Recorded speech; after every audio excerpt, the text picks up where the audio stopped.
ప్రియమైన దేవుని బిడ్డలారా, మీకు అందరికి వందనములు చెల్లిస్తున్నాను. ఈరోజు వాక్య భాగంలోకి వచ్చేద్దాము. ఎలాంటి వాడినైనా దేవుడు తన కృపతో బలపరుస్తాడు. అలా మనం విశ్వసించి ఉండాలి. ఎందుకంటే ఆనాడు చిన్న బాలుడైన మరి మోషేను నైలు నదిలో ఆ తల్లి వదిలిపెట్టినది. ఎంతో బాధతో వదిలిపెట్టినది, విడవలేకపోయినది. బిడ్డను విడిచిపెట్టి ఉండలేక ఏడుస్తూ బాధతో మరి ఆ నైలు నదిలో జమ్ము పెట్టెలో దాచి ఆ బిడ్డని ఆ నీళ్లలో వదిలేస్తుంది. ఎంతో వేదన పడి ఉండొచ్చు, ఏడుస్తూ ఉండవచ్చు. అయినా దేవుడు ఎంత కృపనిచ్చాడు. తన అక్క అయిన మిర్యాము ద్వారా ఆ తల్లి చేతే పాలిచ్చేటట్లు చేసింది.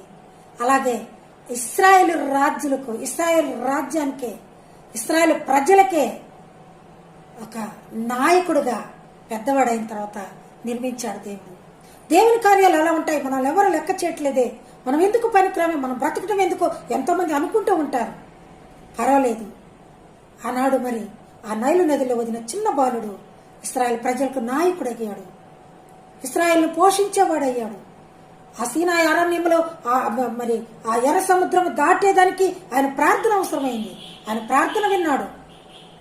అక్కడ అరణ్యంలో ఆహారం లేక అల్లాడుతున్న మరి ఇశ్రాయేల్ ప్రజలకు మన్నాను కురిపించగల శక్తిని మోషే పొంది ఉన్నారు. అలా దేవుడు నిన్ను కూడా వాడుకోబోతున్నాడు. ఆధారపడవద్దు, ప్రభుని ప్రార్థించు. ప్రతి విషయంలో మోషే ప్రభువునే నమ్మాడు, ప్రభువునే ప్రార్థించాడు. యెహోవా సేవకుడుగా గుర్తించబడిపోయాడు. అంతట్లో నా ఇల్లంతట్లో నమ్మదగిన వాడని పేరు పడిపోయిన దానికి. అలాంటి పేరు నువ్వు తెచ్చుకోవాలనుకుంటే చక్కగా ఆయన అనుసరించు, ఆయన దీవెనల పొందు. ఎప్పుడు కూడా ఆధారపడని అవసరం లేదు. కృపగల దేవుడు ఎన్నికలేని నిన్ను లెక్కలేని నిన్ను ఎన్నిక చేయబోతున్నాడు. ఒక గుర్తింపుగా నిలబెట్టబోతున్నాడు. యెఫ్తా ఎలాగో నిలబెట్టాడు, అలాగే యెఫ్తాను వలె మిమ్మల్ని కూడా నిలబెట్టడానికి ఇష్టపడుతున్నాడు దేవుడు. దేవుని ఒకసారి అడిగి చూడండి. ప్రభుకు మోకరించి ప్రార్థించండి. ప్రతి విషయమందును మోకరించి ప్రార్థించిన ప్రార్థనే వాళ్ళకి ఉపయోగకరమైనది. ఆ ప్రార్థనే దేవుని సన్నిధికి చేరి వాళ్ళ మొరను విన్నది, వారికి కావలసిన దీవెనలు ఇచ్చి ఉన్నది.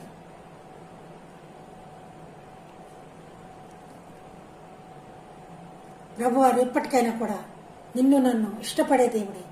పాపుల కొరకే వచ్చాడు కానీ రోగుల కొరకు పాపుల కొరకే వచ్చాడు కానీ ఆయన ఆరోగ్యవంతుల కొరకు, పాపం లేని వారి కొరకు రాలేదు. ఆయన పాపుల కొరకే వచ్చాడు కనుక ఒకసారి అడిగి చూడు. ప్రభు ఆ నైలు నదిలో మోషేను వదిలినప్పుడు ఆ తల్లి ఎంతగా బాధించిందో, ఎంతగా బాధపడ్డదో, అయినా కూడా ఆమె బాధను తీర్చగల దేవుడు నీవేనే.